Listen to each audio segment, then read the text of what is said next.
Tere, siin Tauno. Selles videos vaatame, kuidas joonistada nii, et vajutame klaviatuurilt nuppe ja meie nool liigub. Selleks, et üldse joonistada, selleks peame esmalt klikkima pliiats ja siit pliiatsi alt klikime pliiats alla. See tähendab seda, et nüüd saame Scratchi tegelasega joonistada. Selleks, et nüüd joonistada klaviatuuri klahve vajutades, peame määrama, mida klahvid teevad. Klahvide määramiseks klikime sündmuste peale ja valime, kui vajutatakse klahvi tühik.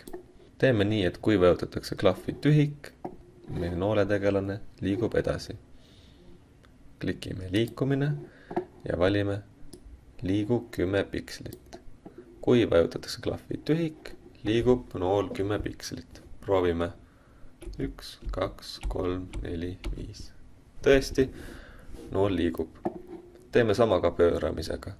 Valime sündmuse, kui vajutatakse klahvi ja valime parem nool.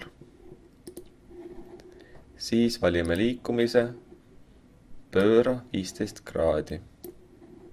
Proovime paremat noolt vajutada. 1, 2, 3, 4, 5. Tõesti, töötab. Ja 6.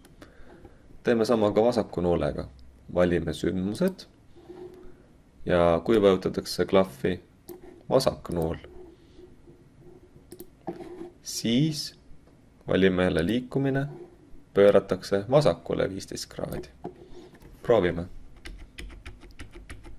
Tõesti töötab. Nüüd, kui midagi joonistada ja läheb sassi, mis siis saab? Selleks teeme ka reseti ehk taastame algasendi.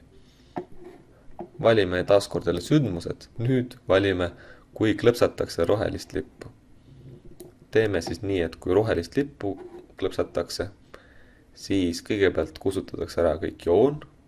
Selleks peame valima pliiatsi alt kustuta. Proovime. Tõesti kustus ära.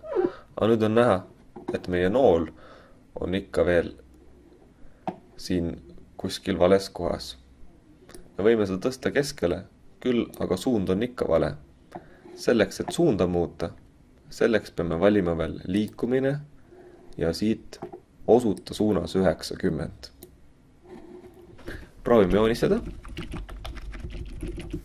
ja vajutame rohelist lippu ja ongi õiges suunas. Nii saame näiteks lihtsamalt joonistada midagi ringitaolist. Liigume edasi, pöörame, liigume edasi, pöörame.